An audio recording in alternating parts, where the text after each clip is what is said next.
नमस्कार दोस्तों, मैं देवेंद्र पारिक स्वागत करता हूं आपका जीके बाई डीके चैनल पर। और दोस्तों आज हम पढ़ेंगे 9 मई 2021 का करंट। आज तारीख 9 मई 2021।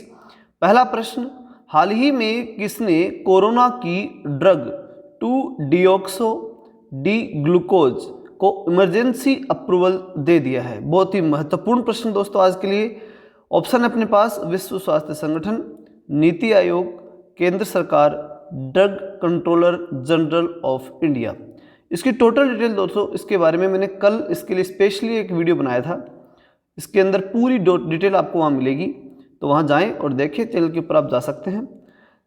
तो इसका उत्तर जो होगा वो है drug controller general of India. व्याख्या देख लेते हैं इसकी। Drug controller general of India यानी इसका मतलब क्या है, इसका शॉर्ट फॉर्म जो देखें तो ये है डी कंट्रोलर यानी सी जी और आई। DGCI जो है इस इंस्टीट्यूट ने हाल ही में ये स्वीकृति दी है और इमरजेंसी इस्तेमाल के लिए भारत सरकार ने इस स्वीकृति दे दी है। हाल ही में DRDO की lab institute of nuclear medicine ने डॉक्टर रेड्डीज लेबोरेटरी की मदद से बनाई गई कोरोना की ड्रग 2 डिऑक्सी डी ग्लूकोज को drug controller general of India ने इमरजेंसी अप्रूवल दे दिया है। इस दवा के ट्रायल में मरीज के ऑक्सीजन लेवल में भी काफ़ी सुधार होता है और इसकी सबसे बड़ी विशेषता जो है ना वो ये है कि एक पाउच के रूप में आएगा, पाउडर के रूप में आएगा, पानी में डालिए, मिलाइए और पी जाइए। सबसे बड़ी बात। और दूसरी बड़ी बात, ये मात्र 2 दिन में ठीक कर देगा मरीज को, 2.5 दिन तक तो लास्ट है। ठीक है, तो ये बहुत बड़ी बात हमारे सामने आ रही है। चलिए दूसरे क्वेश्चन के ऊपर चलते हैं। निम्न में से किसने हाल ही में भारत में दवाइयों और ऑक्सीजन की सप्लाई को लेकर के एक टास्क फोर्स गठित किया है? तो ये बड़ी बात थी, कल की बड़ी न्यूज़ थी कि भारत के अंदर जो दवाइयाँ और ऑक्सीजन की सप्लाई हो रही है इसमें गड़बड़ी चल रही थी, कहीं एकदम सही सिस्टमेटिक नहीं हो पा रही थी, तो उसके लिए एक टास्क फोर्स का गठन किया है। तो इनमें से किस संस्था ने उसे किया है? सुप्रीम कोर्ट, हाई कोर्ट, केंद्र सरकार और नीति आयोग। तो इसका सही उत्तर होगा सुप्रीम कोर्ट। व्याख्या देखते हैं। सुप्रीम कोर्ट ने हाल ही में भारत में दवाइयों और ऑक्सीजन की सप्लाई को लेकर एक टास्क फोर्स गठित किया है जो कि दवाइयों की उपलब्धता के लिए जरूरी उपायों के बारे में बताएगी और देश के राज्यों को ऑक्सीजन सप्लाई करने का वैज्ञानिक और व्यवहारिक जो फॉर्मूला है वो भी तैयार करेगी, जिससे आसानी से ऑक्सीजन और दवाइयाँ उपलब्ध हो सके। चलते हैं अगले प्रश्न की तरफ। अगला प्रश्न है, इनमें से किस एजुकेशन बोर्ड ने हाल ही में मोबाइल ऐप दोस्त फॉर लाइफ लॉन्च किया है? ICSE board, CBSE board, open board या यूनिवर्सिटी? तो इसका सही उत्तर होगा CBSE बोर्ड। सब जानते हैं इसके बारे में, सबसे पहले यही कार्य करेगी। व्याख्या देख लेते हैं। Central board of central education ने हाल ही में स्टूडेंट्स के लिए मेंटल हेल्थ से जुड़ी परेशानियों में मददगार होने वाला ऐप दोस्त फॉर लाइफ लॉन्च किया है, जो कि 9वीं से लेकर के 12वीं तक के स्टूडेंट्स के लिए गूगल के प्ले स्टोर पर उपलब्ध है। जबकि बोर्ड ने पहले ही छात्रों के लिए टोल फ्री नंबर भी जारी कर रखा है और ये ऐप और जारी कर दिया CBSE ने। वो कौन सा है? दोस्त फॉर लाइफ, जिसमें मेंटल हेल्थ के लिए परेशानियां जो हैं, दिमाग की जो टेंशन है उनके ऊपर चर्चा कर सकेंगे और उनका जो है थोड़ा सहारा बन पाए इस कोरोना काल में। इसलिए बहुत महत्वपूर्ण जो है वो ऐप लॉन्च किया गया है। चलते हैं अगले प्रश्न की तरफ। Laureus world sportsman of the year 2021 के अवार्ड से किस खिलाड़ी को सम्मानित किया गया? बहुत ही महत्वपूर्ण प्रश्न है।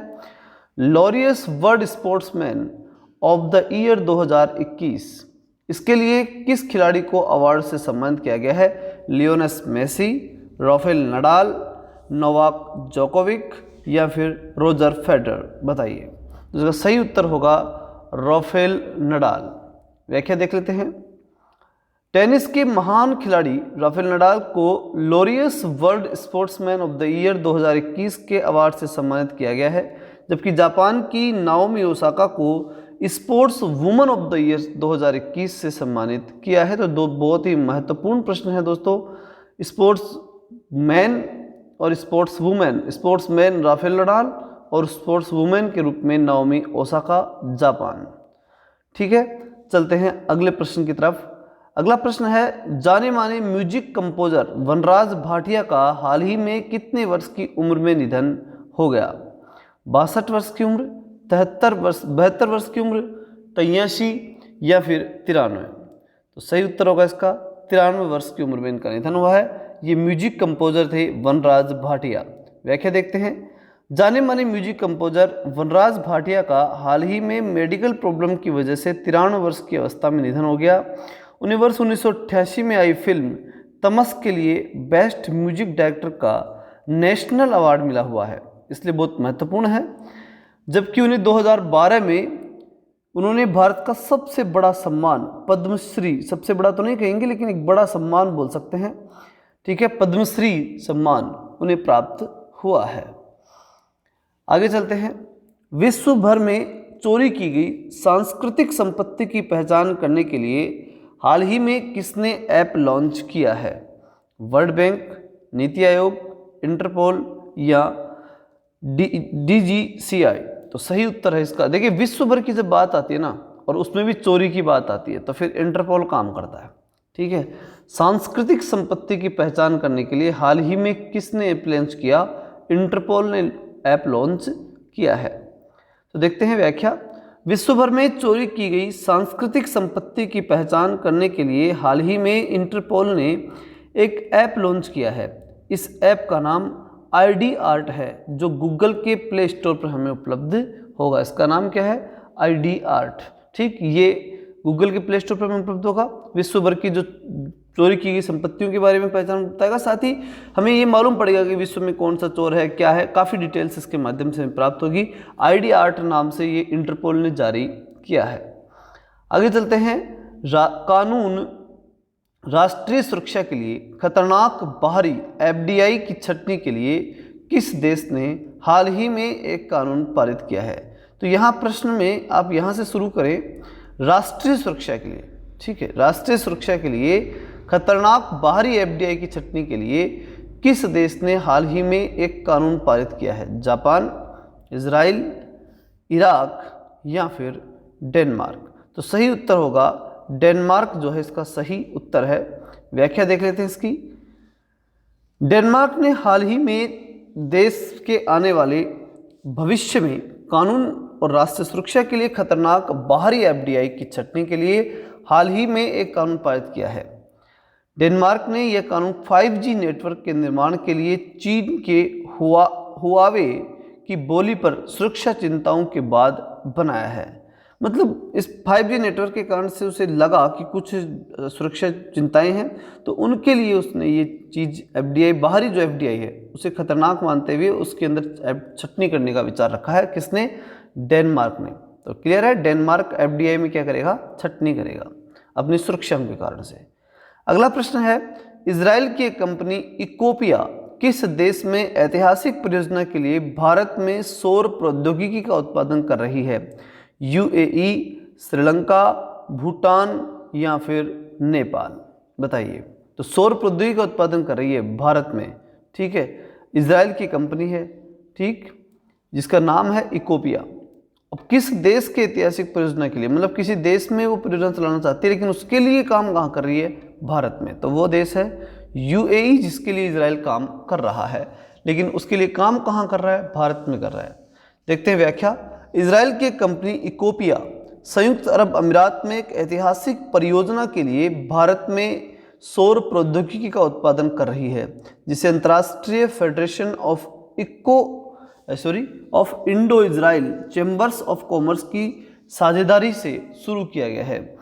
इस परियोजना के लिए तीनों देशों में त्रिपक्षीय साझेदारी की शुरुआत हुई है। 3 देश कौन कौन से? इजराइल है, दूसरा भारत और तीसरा UAE, संयुक्त अरब अमीरात। ठीक है, तो हो क्या रहा है कि इजराइल की कंपनी है जिसका नाम है इकोपिया। अब ये तो कर रही है काम, कहाँ कर रही है? भारत में। किसके लिए कर रही है? UAE के लिए, मतलब संयुक्त अरब अमीरात के लिए। और किस क्षेत्र में काम करती हुई? जो सौर का जो क्षेत्र, सौर ऊर्जा के संबंधित, सौर प्रौद्योगिकी के संबंधित कार्य है वो कर रही है। तो ये था दोस्तों आज का महत्वपूर्ण करंट। लगातार इसी प्रकार के करंट अफेयर्स के से जुड़े रहने के लिए साथ ही 9:30 बजे आपके लिए मैं लेके आ रहा हूँ जो संविधान का महत्वपूर्ण टॉपिक प्रस्तावना तक हम आ चुके हैं और लगातार हम पूरे संविधान को पढ़ेंगे। साथ ही इंडिया जीके की लगातार क्लास चल रही हैं, तो उन सबको देखते रहें। और 9:30 बजे का आप ध्यान रखें, सुबह 7:30 बजे करंट अफेयर्स और 9:30 बजे इंडिया जीके की क्लास जिसके अंदर अभी संविधान चल रहा है। तो आप सबका देखने के लिए बहुत बहुत धन्यवाद। अधिक से अधिक दोस्तों के पास शेयर करें, नए हैं तो सब्सक्राइब कर लें। जय हिंद, जय भारत।